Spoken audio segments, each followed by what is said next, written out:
Biye arabai février kalo tile 24 san 2021 aw munnu b'an filɛ sanga n'a ka wagati an ka bɔlɔlɔ kana la Mali kɔnɔ yan fo ka taa se Mali kɔkana ma an bɛ aw bɛɛ fo aw ka wagati o cogoya la aw tun sigilen bɛ k'aw ka waati kunkurunin kunnafoni min ma kɔnɔ ni ye o waati sele Mali kunnafoni.net ale jabaranin kan a y'aw bisimila.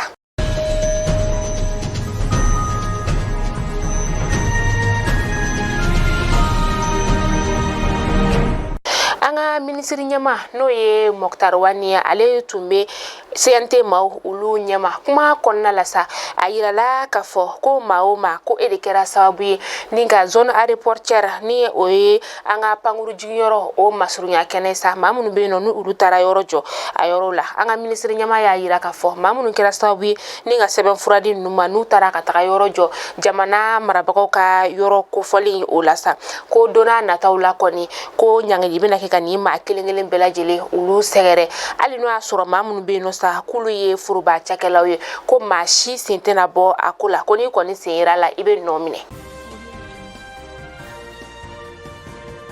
Kunu tarata février kalo tile 23 san 2021 nɛgɛ kaɲa 14 o wagati la sa an ka wolomasiri taba minnu bɛ yen nɔ n'olu bɛ dɛmɛ don maaw ma teliyara sa n'o ye a 53 maaw ye olu bɔtɔra sevarikaw fɛ yen nɔ sa ni ka u kunda kɔna kan u ka bolimafɛn o de yɛlɛnna mugujugu kan mugujugu min yɛrɛ sa ni karɔgɛlɛn dinɛ tigilamaw de kɛra sababu ye ni ka a bila u ɲɛ sira la a kɛra yɔrɔ min na sa ani sevari ni ɲɔgɔn cɛ kilomɛtiri 32 o bɔɲɔngo de don an ka wolomasiri taba 2 o kɔni bɔnɛna ani na maa 7 olu fana sɛbɛkɔrɔ jogina maa minnu bɛ yen nɔ ni olu jogina sa o y'u ta teliyala ni ka taa n'u ye sevare lapitaniso la ni o ye somino dole ye u talen n'olu ye sa maa minnu fana bɛ yen nɔ ni an ka wolomasiri tabaw ye minnu bɛ dɛmɛ don maaw ma duguma sira fɛ ani sanfɛ sira fɛ sa olu kɔni fana nana teliyala ni tiɲɛni kɛra yɔrɔ min na ni ka na u ɲɛda yen kan.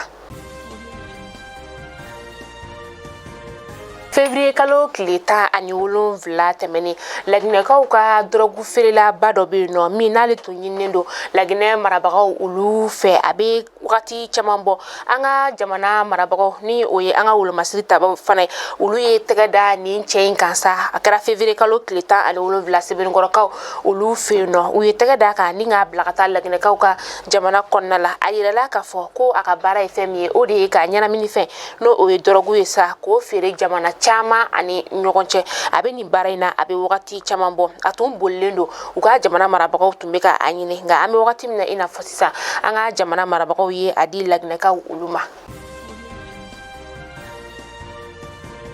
Maraka Kongo denmisɛn 1000 bogotigi ni 430 ka taa se cɛmani 570 ma olu minnu si bɛ t'u jɔ san 15 la sa u tun bɛ yen nɔ wolosɛbɛn tɛ u la u kun lakodɔnnen fana tɛ u ka mairie maaw olu ka fanfɛla la u ye u ka wolosɛbɛnw ni ka o d'u ma fu ka tila tuguni ni ka carte n'a numéro ka o fana di u ma. maa 7 minnu bɛ yen nɔ ni olu bɛ an ka kiiri tigilamaw ka bolo kan sa ni u minɛna ka sababuya kɛ ko u bɛ ka ko dɔw ni ka olu labɛn an ka jamana marabagaw olu juguya la u kɔni kan ka dɔgɔkun 1 ni ka o makɔnɔ ka se k'a dɔn n'o y'a sɔrɔ u ka kiiri ale bɛna kɛ walima n'o y'a sɔrɔ a bɛna bɔ a dɔgɔkɔrɔ.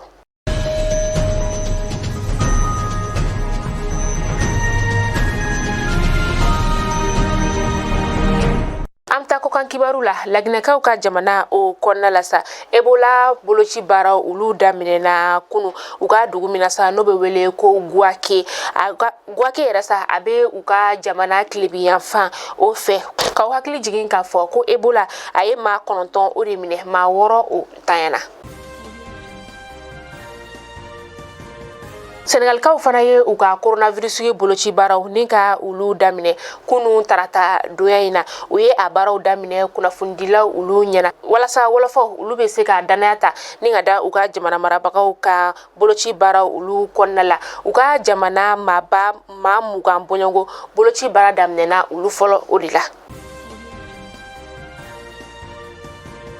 Mali kunnafoni jabarani lajɛbɔ aw kulo garisɛgɛ kɛra ni kunnafoni de bi ni k'a da aw kulo kan aw ni ce aw ka lamɛnliko ɲuman na aw k'an bɛn diɲɛ waati wɛrɛ.